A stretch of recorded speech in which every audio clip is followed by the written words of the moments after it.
ॐ श्री पंचवदनायाञ्जनेयाय नमः।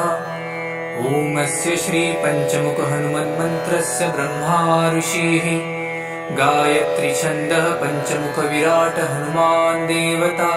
ह्रीं बीजं श्री शक्तिः क्रौकिलकं क्रूकवचं क्रयस्त्राय फट् इति दिग्बन्धः। श्री गरुड उवाच अथ ध्यानं प्रवक्ष्यामि शृणु सर्वाङ्गसुन्दर। यत्कृतं देवदेवेन ध्यानं हनुमतः प्रियम्। पञ्चवक्त्रं महाभीमं त्रिपञ्चनयनैर्युतं बाहुभिर्दशभिर्युक्तं सर्वकामार्थसिद्धिदम्। पूर्वं तु वानरवक्त्रं कोटिसूर्यसमप्रभं दंष्ट्राकरालवदनं भ्रुकुटिकुटिलेक्षणम्। अस्यैव दक्षिणं वक्त्रं नरसिंहं महाद्भुतम् अत्युग्रतेजोवपुषं भीषणं भयनाशनम्। पश्चिमं गारुडं वक्त्रं वक्रतुण्डं महाबलं सर्वनागप्रशमनं विषभूतादिकृन्तनम्। उत्तरं सौकरं वक्त्रं कृष्णं दीप्तं नभोपमं पातालसिंहवेताल ज्वररोगादिकृन्तनम्। ऊर्ध्वहयाननं घोरं दानवान्तकरं परं येन वक्त्रेण विप्रेन्द तारकाख्यं महासुरम्। जघान शरणं तत्स्यात् सर्वशत्रुहरं परं ध्यात्वा पञ्चमुखं रुद्रं हनुमन्तं दयानिधिम्। खड्गं त्रिशूलखड्वाङ्गं पाशमङ्कुशपर्वतं मुष्टिकौमुदीवृक्षं धारयन्तं कमण्डलुम्। भिन्दिपालं ध्यानमृदां दशभिर्मुनिपुङ्गवम् एतान्यायुधजालानि धारयन्त भजाम्यहम्। प्रेतासनोपविष्टं तं सर्वाभरणभूषितं दिव्यमाल्याम्बरधरं दिव्यगन्धानुलेपनम्। सर्वाश्चर्यमयं देवं हनुमद्विशतोमुखं पञ्चास्यमच्युतमनेकविचित्रवर्णवक्त्रं शशाङ्कशिखरं कपिराजवर्यं पीताम्बरादिमुकुटैरुपशोभिताङ्गं पिङ्गाक्षमाद्यमनिशं मनसा स्मरामि। मर्कटेशमहोत्साहं सर्वशत्रुहरं परं शत्रुसंहरमारक्ष श्रीमन्नापदमुद्धरम्। ॐ हरिमर्कटमर्कटमन्त्रमिदं परिलिख्यति लिख्यति वामतले। यदि नश्यन्ति नश्यन्ति शत्रुकुलं यदि मुच्यति मुच्यति वामलता। ॐ हरिमर्कटाय स्वाहा। ॐ नमो भगवते पंचवदनाय पूर्वकपिमुखाय सकलशत्रुसंहारकाय स्वाहा। ॐ नमो भगवते पंचवदनाय दक्षिणमुखाय करालवदनाय नरसिंहाय सकलभूतप्रमथनाय स्वाहा। ॐ नमो भगवते पंचवदनाय पश्चिममुखाय गरुडाननाय सकलविषहराय स्वाहा। ॐ नमो भगवते पंचवदनायोत्तरमुखायादिवराहाय सकलसम्पत्कराय स्वाहा। ॐ नमो भगवते पंचवदनायोर्ध्वमुखाय हयग्रीवाय सकलजनवशङ्कराय स्वाहा। ॐ ॐ अस्य श्री पञ्चमुख हनुमन्मन्त्रस्य श्रीरामचन्द्र ऋषिः अनुष्टुप्छन्दः पञ्चमुखवीर हनुमान देवता हनुमानिति बीजं वायुपुत्र इति शक्तिः अञ्जनीसुत इति कीलकम् श्रीरामदूत हनुमत्प्रसाद सिद्ध्यर्थे जपे विनियोगः इति ऋषादिकं विनश्येत। ॐ अञ्जनीसुताय अङ्गुष्ठाभ्यां नमः। ॐ रुद्रमूर्तये तर्जनीभ्यां नमः। ॐ वायुपुत्राय मध्यमाभ्यां नमः। ॐ अग्निगर्भाय अनामिकाभ्यां नमः। ॐ रामदूताय कनिष्ठिकाभ्यां नमः। ॐ पञ्चमुख हनुमते करतलकरपृष्ठाभ्यां नमः इति करन्यासः। ॐ अञ्जनीसुताय हृदयाय नमः। ॐ रुद्रमूर्तये शिरसे स्वाहा। ॐ वायुपुत्राय शिखायै वषट्। ॐ अग्निगर्भाय कवचाय हुम्। ॐ रामदूताय नेत्रत्रयाय वषट्। ॐ पञ्चमुख हनुमते अस्त्राय फट्। पञ्चमुख हनुमते स्वाहा इति दिग्बन्धः। अथ ध्यानम्। वन्दे वानरनारसिंह खगराट्क्रोडाश्ववक्त्रान्वितं दिव्यालङ्करणं त्रिपञ्चनयनं देवीप्यमानं रुचा हस्ताब्जैरसिकेटपुस्तकसुधारकुम्भाट्कुशाद्रीहलं खट्वाङ्गं फणिगुरुहं दशभुजं सर्वारिवीरापहम्। अथ मन्त्रः। ॐ श्रीरामदूताय आञ्जनेयाय वायुपुत्राय महाबलपरक्रमाय सीतादुःखनिवारणाय लङ्कादहनकारणाय महाबलप्रचण्डाय फाल्गुनसखाय कोलाहलसकलब्रह्माण्डविश्वरूपाय सप्तसमुद्रनिर्लङ्घनाय पिङ्गलनयनायामेतविक्रमाय सूर्यबिम्बफलसेवनाय दुष्टनिवारणाय दृष्टिनिरालङ्कृताय सञ्जीविनी सञ्जीविताङ्गदलक्ष्मणमहाकपिसैन्यप्राणदाय दशकण्ठविध्वंसनाय रामेष्टाय महाफाल्गुनसखाय सीतासहित रामवरप्रदाय षट्प्रयोगागम पञ्चमुखवीर हनुमन्मन्त्रजपे विनियोगः। ॐ हरिमर्कटमर्कटाय बं बं बं बं बं वौषट स्वाहा। ॐ हरिमर्कटमर्कटाय फं फं फं फं फं फट स्वाहा। ॐ हरिमर्कटमर्कटाय खें खें खें खें खें मारणाय स्वाहा। ॐ हरिमर्कटमर्कटाय लुं लुं लुं लुं लुं आकर्षितसकलसम्पत्कराय स्वाहा। ॐ हरिमर्कटमर्कटाय धं धं धं धं धं शत्रुस्तम्भनाय स्वाहा। ॐ टं टं टं टं टं कूर्ममूर्तये पञ्चमुखवीर हनुमते परयन्त्रपरतन्त्रोच्चाटनाय स्वाहा। ॐ कं खं गं घं डं चं चं जं झं त्रं टं ठं डं ढं नं तं थं दं धं नं पं फं बं भं मं यं रं लं वं शं शं सं हं रं शं स्वाहा इति दिग्बन्धः। ॐ पूर्वकपिमुखाय पञ्चमुख हनुमते टं टं टं टं टं सकलशत्रुसंहारणाय स्वाहा। ॐ दक्षिणमुखाय पञ्चमुख हनुमते करालवदनाय नरसिंहाय ॐ ह्रां ह्रीं ह्रूं ह्रैं ह्रौं ह्रः सकलभूतप्रेतदमनाय स्वाहा। ॐ पश्चिममुखाय गरुडाननाय पञ्चमुख हनुमते मं मं मं मं मं सकलविषहराय स्वाहा। ॐ उत्तरमुखाय दीवराहाय लं लं लं लं लं नृसिंहाय नीलकण्ठमूर्तये पञ्चमुख हनुमते स्वाहा। ॐ ऊर्ध्वमुखाय हयग्रीवाय रुं रुं रुं रुं रुं रुद्रमूर्तये सकलप्रयोजननिर्वाहकाय स्वाहा।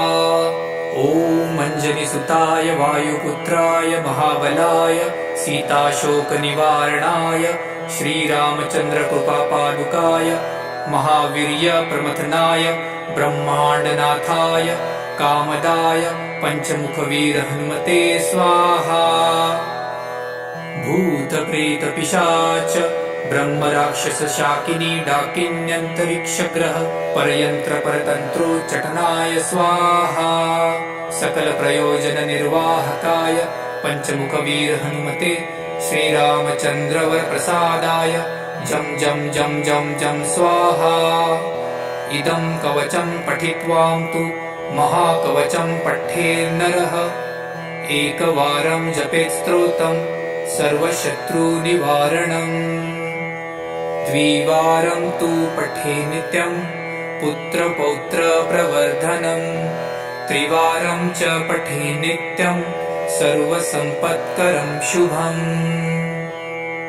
चतुर्वारं पठे नित्यं सर्वरोगनिवारणम्। पञ्चवारं पठे नित्यं सर्वलोकवशङ्करम्। शङ्कारं च पठे नित्यं सर्वदेववशङ्करम्। सप्तवारं पठे नित्यं सर्वसौभाग्यदायकम्। अष्टवारं पठे नित्यमिष्टकामार्थसिद्धिदम्। नववारं पठे नित्यं राजभोगमवाप्नुयात्। दशवारं पठे नित्यं त्रैलोक्यज्ञानदर्शनम्। रुद्रावृत्तिं पठे नित्यं सर्वसिद्धिर्भवेत् ध्रुवम्। निर्बलो रोगयुक्तश्च महाव्याध्यादिपीडितः कवचस्मरणेनैव महाबलमवाप्नुयात्। इति श्रीसुदर्शनसंहितायां श्रीरामचन्द्रसीताप्रोक्तं श्रीपञ्चमुखहनुमत्कवचं सम्पूर्णम्। ॐ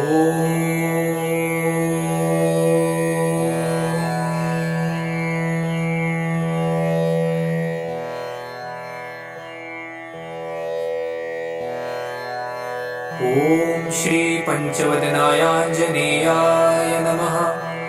ॐ अस्य श्रीपञ्चमुखहनुमन्मन्त्रस्य ब्रह्मा ऋषिः गायत्रीछन्दः पञ्चमुखविराट हनुमान् देवता।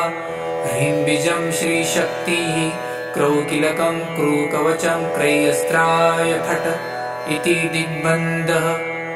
श्रीगरुड उवाच अथ ध्यानं प्रवक्ष्यामि शृणु सर्वाङ्गसुन्दर। यत्कृतं देवदेवेन ध्यानं हनुमतः प्रियम्। पञ्चवक्त्रं महाभीमं त्रिपञ्चनयनैर्युतं। बाहुभिर्दशभिर्युक्तं सर्वकामार्थसिद्धिदम्। पूर्वं तु वानरवक्त्रं कोटिसूर्यसमप्रभम्। दंष्ट्राकरालवदनं भ्रुकुटीकुटिलेक्षणम्।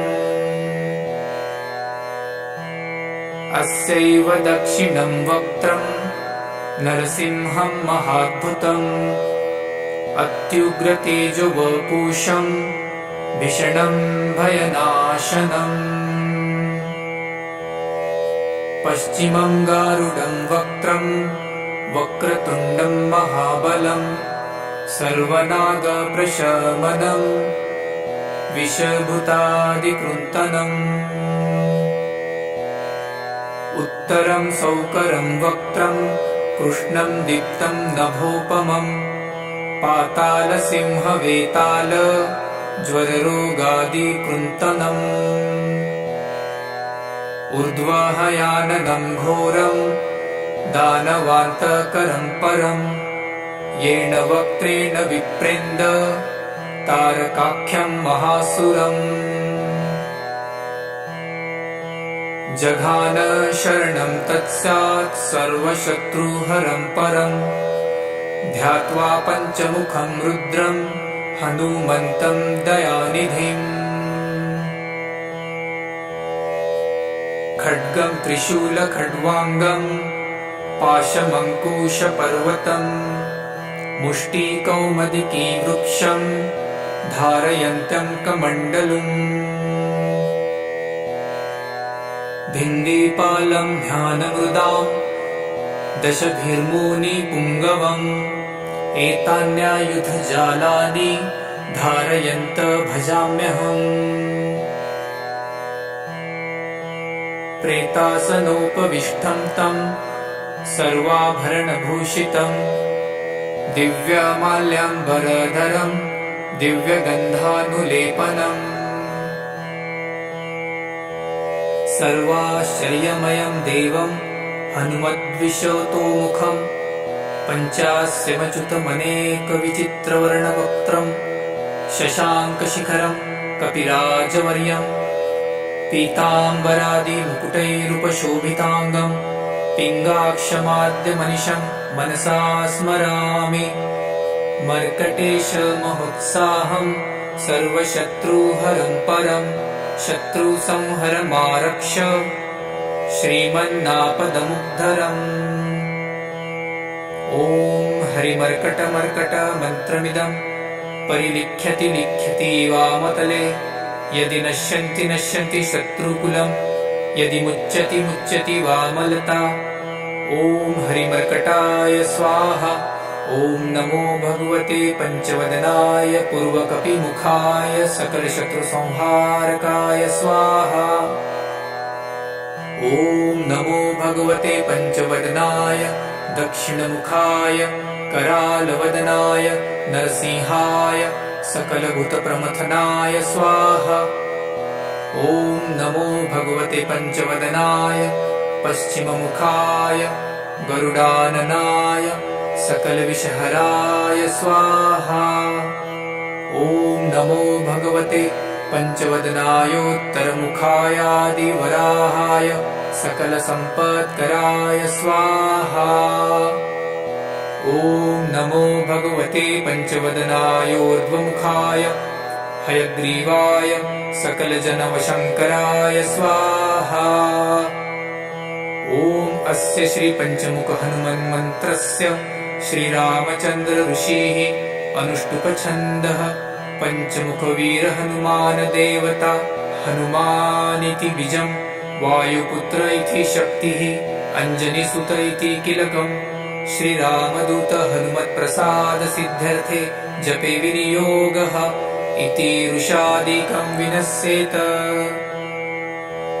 ॐ अञ्जनीसुताय अङ्गुष्ठाभ्यां नमः ॐ रुद्रमूर्तये तर्जनीभ्यां नमः ॐ वायुपुत्राय मध्यमाभ्यां नमः ॐ अग्निगर्भाय अनामिकाभ्यां नमः ॐ रामदूताय कनिष्ठिकाभ्यां नमः ॐ पञ्चमुखहनुमते करतलकरपृष्ठाभ्यां नमः इति करन्यासः ॐ अञ्जनीसुताय हृदयाय नमः ॐ रुद्रमूर्तये शिरसे स्वाहा ॐ वायुपुत्राय शिखायै वषट् ॐ अग्निगर्भाय कवचाय हुम् ॐ रामदूताय नेत्रत्रयाय वषट् ॐ पञ्चमुखहनुमते अस्त्राय फट् पञ्चमुखहनुमते स्वाहा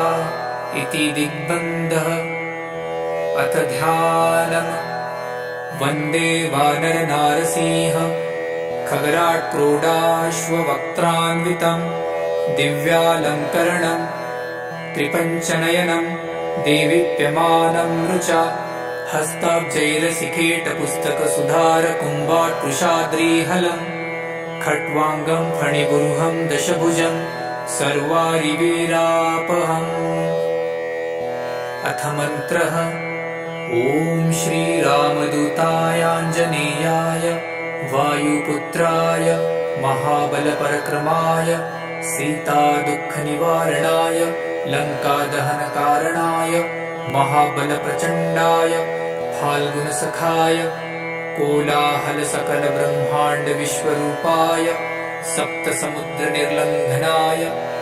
पिङ्गलनयनायामेतविक्रमाय सूर्यबिम्बफलसेवनाय दुष्टनिवारणाय दृष्टिनिरालङ्कृताय सञ्जीविनी सञ्जीविताङ्गदलक्ष्मणमहाकपिसैन्यप्राणदाय दशकण्ठविध्वंसनाय रामेष्टाय महाफाल्गुनसखाय सीतासहित रामवरप्रदाय षट्प्रयोगागमपञ्चमुखवीर हनुमन्मन्त्रजपे विनियोगः।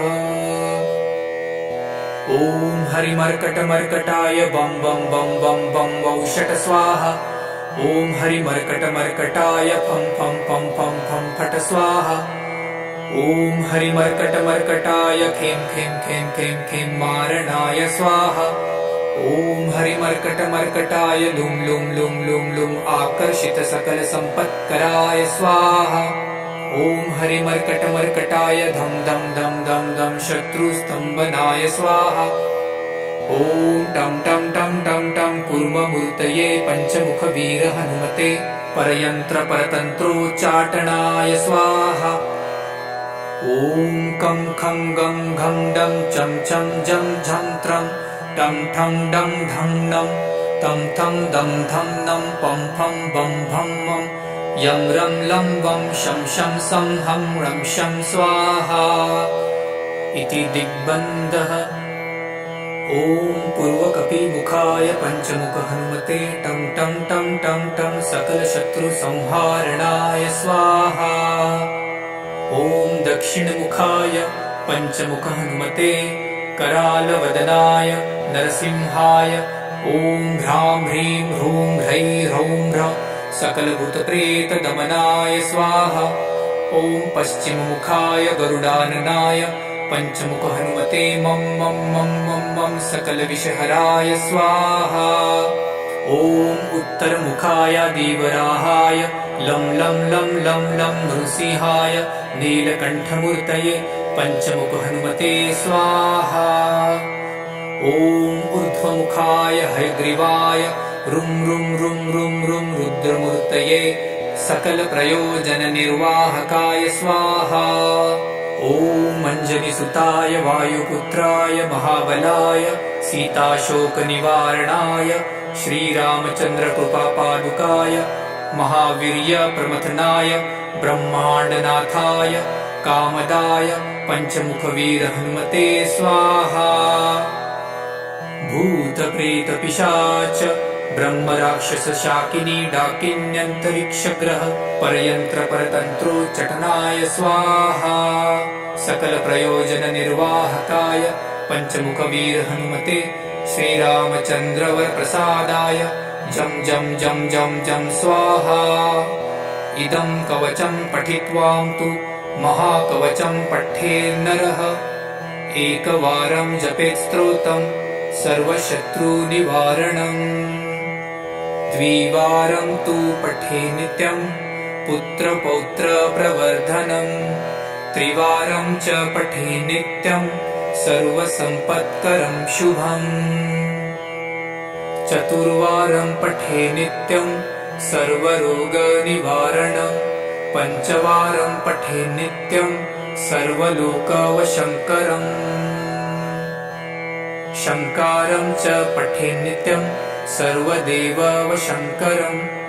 सप्तवारं पठे नित्यं सर्वसौभाग्यदायकम्।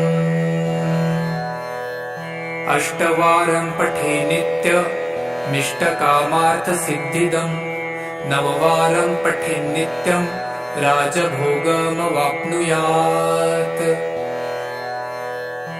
दशवारं पठे नित्यं त्रैलोक्यज्ञानदर्शनम्।